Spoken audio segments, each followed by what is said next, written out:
السلام عليكم ورحمة الله تعالى وبركاته، مرحبا بكم معايا من جديد. كنتمنى ان هاد الفيديو تلقاكم في احسن الاحوال. اليوم ان شاء الله غادي نشارك معكم حلويات العيد اللي غنوجدهم بعجينه وحده غتعطينا 5 ديال الشكيلات اللي في مذاقات مختلفه وكتجي لذيذه بزاف. فخليكم معايا باش تشوفوا الطريقه ديال التحضير. اول حاجه عندي 250 غرام ديال الزبده، انا استعملت اللذه اللي كتكون بالحراره ديال المطبخ. كنزيدوا عليها 2 ساشي ديال الفاني، كاس ديال سكر ثقيل اولا سكر كلاصي، وكاس ديال سكر سنيده. كنغربلوا هاد المكونات ديالنا مزيان، من بعد كنخدموا الزبده ديالنا مع السكر حتى كتولي لينا على شكل بوماط. ضروري نخدموا الزبده ديالنا مزيان مزيان حتى كيذوب لينا السكر سنيده وكتولي لينا على هاد الشكل. من بعد كنزيدوا عليها 2 كيسان ديال الزيت النباتيه، 400 مليلتر. قياس الكاس هو 200 مليلتر كاس ديال العنبه.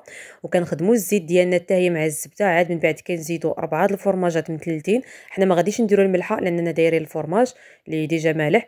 حتى هو كنخدموه مزيان حتى كيتجانس لينا مع الزبده. ممكن انكم تخدموه بالطراب الكهربائي اولا العجانه، فغادي تسهل عليكم العمل. المهم ان الخليط ديالنا يجينا متجانس على هذا الشكل. من بعد كنزيدوا عليه 3 البيضات بحراره المطبخ، ضروري يكونوا بحراره المطبخ لانه الا كانوا باردين فاش غادي نزيدوهم على هذا الخليط ديالنا الزبده ديالنا غتبدا تجمع وغادي تبدا تكور عاوتاني. فهذا من بعد ما كنزيدوا البيض كنخدموه حتى هو مزيان مع الخليط ديالنا. من بعد ما كيتجانس لينا مزيان كنزيدوا واحد اليوغورت بالنكهه ديال الفانيلا، وكنزيدوا كاس ديال النشا اولا المايزينا، فهي اللي كتعطينا واحد الهشاشه الحلوه ديالنا. كنغربلوها وهنايا كنخلطوا، كنزيد واحد الخماره من وزن 8 غرام. وعندي هنايا كيلو ديال الدقيق اللي انا مغربله وكنحطو جانبا. من بعد ما كنخلط الخليط ديالي مع النشا ومع الخماره ومع اليوغورت، هنايا كنبدا نزيد الدقيق بالتدريج. وانايا كنخلط العجين ديالي، ما كندلكوهاش، كنخلطوها هكا غير باطراف الاصابع حتى كتجمع لينا العجين. انا هنايا دخلت ليا كيلو ديال الدقيق، وهي راه ماشي كيلو ديال الدقيق كافيها، باقي خاصها الدقيق، ولكن ما كنديروش الكميه كامله ديال الدقيق لاننا غادي نقسموا العجين ديالنا وغادي نزيدوا لها مكونات اخرى باش غادي نكهو. داكشي علاش من الاحسن ان العجين ديالنا تكون باقي رطبه كما غادي تشوفوا معايا في الفيديو. واش غادي نجمع الدقيق كنزيدوه بالتدريج كما قلت لكم، والعجين ديالنا ما كندلكوهاش، كنجمع غير باطراف الاصابع حتى كنحصلوا على العجينه بحال هكا. ملي كتجينا العجينه مجموعه بحال هذا الشكل، باقي خاصها تقريبا واحد 100 غرام ديال الدقيق. حنا ما غاديش نزيدوها، فغادي نزيدوها كمكونات اخرى. صافي هنايا من بعد ما تجمعات ليا العجين ما كتبقاش تلصق في اليدين، هنايا كنحبس. انايا غادي نحولها لسطح العمل كيجيني عملي احسن من انني نخدمها هكا في البول. صافي انا كنحولها لسطح العمل وكنقسمها على، انا هنايا غادي نخرج منها 5 ديال الشكيلات اللي بنكهات مختلفه. هنا من بعد ما كنقسموها كنحاول اننا نقادهم باش كيعطونا نفس الكميه في كل شكل ديال الحلوه. هنا كنبداو اول شكل كنسموها بواحد الفلون ديال الكراميل. كنحاول اننا ندخلوا داك الفلون، من بعد كنزيد واحد المعلقه ديال الدقيق. كنخلطوا هاد العجين ديالنا مزيان حتى كيدخل لها المكونات اللي زدنا عليها، وكنديروها في واحد السلوفان اولا بابي اليمونتير وكنخليوها جانبا هكا باش ما كتنشفش. فكل مجموعه اولا جزء من العجين كنديروها هكا فشي بلاستيك اولا فشي سلوفان باش هكا ما كتنشفش لينا العجين. بالنسبه للاخرى غادي نزيد عليها شوكولا حبيبات اولا الفيرميسيل. عندي هنا معلقه ونص هكا ديال شوكولا حبيبات اللي كنجيبوها هكا كنديروها في الفريغو، كنديروها في مجمد باش هكا ما كتذوبش لنا وسط العجين. كنخلطوها هكا مزيان، بعد حتى هي كنديروها في السلوفان نفس القضيه. بالنسبه للاخرى كنجيبوا نص معلقه ديال القهوه كندوبها في واحد شويه د الماء، واحد المعلقه كبيره ديال الكاكاو، وكنحاول ندخلوا معاها داك الكاكاو. هذه من الاحسن تكون تخليوها هي اخر وحده باش هكا ما كتكرفصش لكم نصب عنكم اولا سطح العمل. نتوما عارفين الكاكاو دغيا كيكرفص الدنيا. صافي هنايا كنحاول ندخلوا ليه داك الكاكاو مزيان وديك النكهه ديال القهوه. هذه كتجي زوينه معك، غادي نديرها في الشوكولات كيجي المذاق ديالها بنين. وهذه كتجي واعره حتى هي، فيها النكهه ديال الليمون، واحد المعلقه ديال الكوك. هذا الكوك ممكن انكم تحمروه، انا صراحه عجزت انني نحمره، ولكن من بعد ما ندوزها في الكونفيتور فغادي نديرها في الكوك اللي كيكون محمر حتى هو كيعطي واحد النكهه اللي كتجي بنينه. حتى هي كنديروها في السلوفان وكنخليوها جانبا. وبالنسبه لاخر نكهه غادي نزيدوا عليها غير الدقيق، غنخليوها بالمذاقات اللي ديجا حنا دايرين الفرماج واليوغورت، فكنزيدوا لها غير الدقيق فقط. بالنسبه لهذه غادي نوجدوا بها واحد الشكل اللي كيجي بحال الفقاس وكيجي لذيذ. صراحه خصكم تجربوا هذه الطريقه ديال الفقاس. البنات اللي ما كيعكزوها على الفقاس العادي، هذه الطريقه راه زوينه. كنجيبوا ديك العجين ديالنا وكنسرحوها على واحد البلاستيكه حتى كنحصلوا عليها كنحاول انا نشكلها هكا على شكل مربع باش كتجينا ساهله وكيجينا اللي كتجينا مقاده. كنبداو نديروا هذه الطريقه، كنبداو نجمعوا الجناب وحنا كنسرحوا بالمدلك حتى كتجينا على هذا الشكل. كندهنوها بواحد شويه ديال المربى، انا عندي المربى د النكهه ديال المشماش، كندهنوها هكا، كندهنوها بالمربى.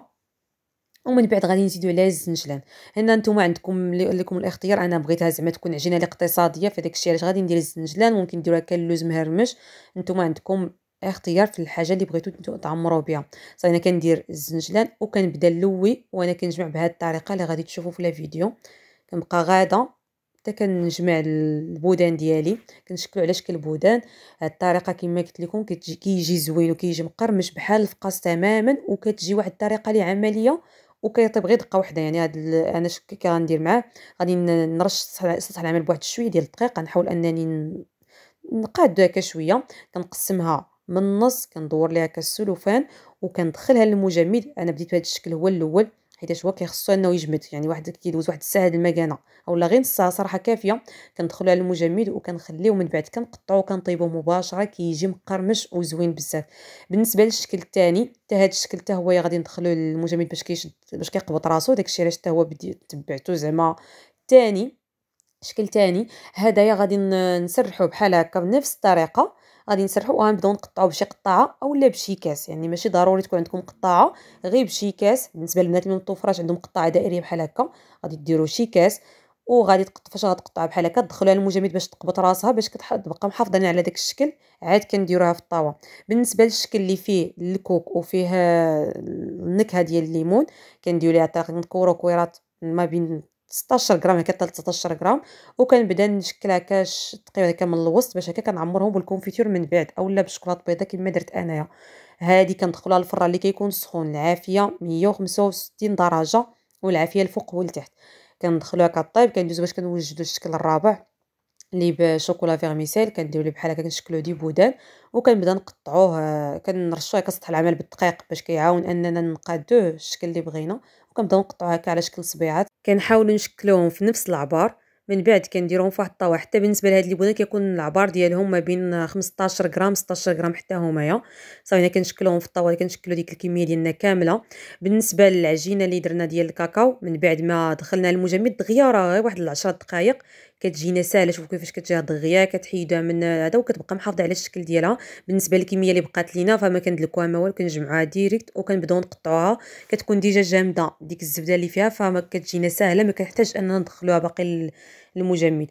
صافي كنكمل هذه الكميه اللي عندنا وكندخلوها بنفس الطريقه. بالنسبه للطياب راه هو كلشي الطياب خص يطيبوا على المهل، يعني كنطيبهم على 165 درجه، كيشدوا شويه الوقت في الطياب ولكن كيعطوا واحد النتيجه اللي كتكون زوينه. بالنسبه للشكل الرابع هو الشكل اللي كنا نكهنا بالكراميل، كنشكلوا هكا بحال الشكل الغريبه، كندوزوه في بياض البيض وكندوزوه في اللوز اولا كاوكاو اللي كيكون ايفيلي. انا هنا راني درت الكاوكاو ايفيلي كما قلت لكم، راه بغيتها تكون عجينه اللي تكون اقتصاديه، راه حتى هو كيعطي نفس المذاق تقريبا، يعني بحال اللوز ايفيلي بحال الكاوكاو، ولكن راه الثمن راه كيكون واحد الفرق شاسع في الثمن.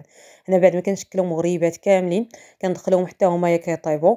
وعاد كندوز لاخر شكل اللي هو داك الفقاص اللي درنا في الفريغو، حيت هو كيبغي الوقت في الطياب، فهاداك الشيء علاش كنخليو اخر شكل كنطيبوه كيطيب على المهل باش كيجينا مقرمش وكيجينا بحال الفقاص تماما. هنا كنبداو نقطعوه على هذا الشكل ومره مره كنمسحوا الموس باش كيعطينا، باش كيخلي لنا داك الشكل هكا ديال الحلزون وما كيبقاش، لانه فاش كنبداو نقطعو كيبدا يتوسخ هكايا بالمربى اولا بالكونفيتور. فمن الاحسن تبقاو تمسحوا كل شويه كتمسحوا هكا الموس. وهذا الشكل من الاحسن تخليوه شكل اخر، يعني كاخر واحد كتدخلوا لانه ما كيحتاج لا تزيين لا والو، كتدخلوه هو الاخر كتخليوه كيطيب على المهل. هو راه فاش كيطيب على المهل كيجي مقرمش. هانتوما غتشوفوا على شحال غادي نطيبوا. الفران ديالي كيكون سخون من قبل على 165 درجه، 160 حتى 165. كندير العافيه الفوق والتحت وكندير الطاوه الوسط. هانتوما غتشوفوا كديروا الطاوه في الرف الثاني باش كطيب على المهل، كيجي محمر لا من الفوق لا من التحت، يعني ما كتحتاجوا انكم تبقاو تقلبوه. ها هو كيفاش كيجي. هنايا راني طيبتهم بالنهار وحتى الليل عاد زينتهم، ولكن نتوما لو بغيتو تخدموهم في نفس النهار فكتبداو بالشكيلات الاولانيين غير كطيب كتبداو تزينوهم. رايطه ما كيطيب الشكل الاخر اللي هو داك الفقاس، لانه هو كما قلت لكم كيشد شويه الوقت في الطياب. انا بعد ما طيبتهم كاملين هالكميه اللي عطاوني، وهنا غنبدا في التزيين. بالنسبه للشكل الاول غادي نزينو بالمربى ديال المشماش، كنزيد عليه واحد شويه ديال الماء زهر وكندفيه وكنبدا نفند فيه الغريبه ديالي كتجي هادي بحال الريشبوند، وكندوزها في الكوك اللي حمرته. كيجي مذاق ديالها زوين صراحه. هاد الغريبه انا عجبتني بزاف، كتجي بحال شكل الريشبوند، وحتى داك المذاق ديال داك الكوك محمر كيعطي واحد المذاق زوين. كنجيب هنا شوكولاط بيضاء، عندي تقريبا 4 المربعات، كندوبهم كندوز بهم خطيطات على ديك الغريبه، يعني كتزين هكا بهكا خطيطات. وداكشي اللي بقى لنا من ديك الشكلاط كنزيدو عليه واحد شويه ديال ديك النكهه ديال الليمون اللي اصلا درناها في العجين بحال هكا. واخا كتبان لكم انها بدات كتجمع ماشي مشكل، كتبداو تخلطوا وانتم كتزيدوا في الزيت النباتيه، كتبقاو تزيدوا نتوما كتخلطوا حتى كتحصلوا عليها بحال هكا. انتم غتشوفوا كيفاش غادي تجيكم، كتجيكم شكلاط عاديه، وكتبداو تزينوا بها الغريبه ديالكم. ممكن انكم تزينوا بحال هكا بالشوكولات احسن، وكتجيني عمليه جاتني هي الاحسن هي باش خدمت. اولا ممكن انكم تجيبوها كالكونفيتور وكطيبوا واحد المعلقه ديال السكر حتى كيولي على هذا الشكل، وكتبداو تزينوا به حتى هويا، غير هو كيكرفس شي شويه. انا ديك الشيء علاش زينتها غير بديك الشوكولات جاتني احسن. بالنسبه للشكل الثالث عندي هنا الشوكولات كالا اولا ماكاو بحال اي نوع المهم بديل الشوكولا. انا هنا خلطته مع ايغبيل ولا الشوكولات اللي كتكون غنيه بالكاكاو باش كيعطي واحد المذاق اللي زوين. كندوبها في حمام مريم، ومن بعد كنبدا ندوز فيه هاد الشكل كيجي بحال شكل الصبلي، كتبقى لاصق كل جوج بالشوكولات، اولا ممكن ديروا الكراميل نتوما كديروا على حسب المتوفر عندكم. انا فضلت انني ندير غير الشوكولاته شي حاجه اللي بسيطه وسهله وكتعطي واحد المذاق اللي زوين. كنبدا نعمرهم بحال هكا بالشوكولات، وكنديرهم على واحد الورق ديال الطبخ، وكل مره كنبقى نحركهم بحال هكا باش ما كنهزوش واحد الكميه اللي كبيره ديال الشوكولات. ومن بعد ما كتنشف لينا ديك الشوكولات كنديروها خطيطات هكا من الفوق. ما تبقى لنا من الشوكولات كحله كنزيدوا معها شوكولات بيضاء باش هكا كنهرسوا اللون، كتجينا بحال مارون بحال شوكولات بالحليب. وكنبدا نغطس فيها اولا كنزين بها غير النص ديال ديال اخر شكل بقى لينا، وحتى هو كندير واحد الغابيل واحد شويه ديال الشوكولا فيرميسيل من الفوق. وها هي النتيجه النهائيه، 5 تشكيلات اللي مختلفه وبنكهات اللي مختلفه. بالنسبه للاحطيف هذا الشكل اللي دوزنا في الكونفيتور فكنحتفظوا به في الثلاجه بطبيعه الحال، لانه الا بقى برا ديال الثلاجه غادي تصوف لينا. فكنتمنى ان الفيديو ديال اليوم تنال الاعجاب ديالكم. وإلا كنتوا اول مره كتشاهدوا القناه اولا الصفحه ديالها فما تنساوش تدعموني بالاشتراك وتفعلوا زر الجرس باش يوصلكم كل جديد. شكرا على متابعه الفيديو. ما بقى لي غير نقول لكم عواشركم بروكه وبسلامه عليكم، والى فيديو قادم ان شاء الله.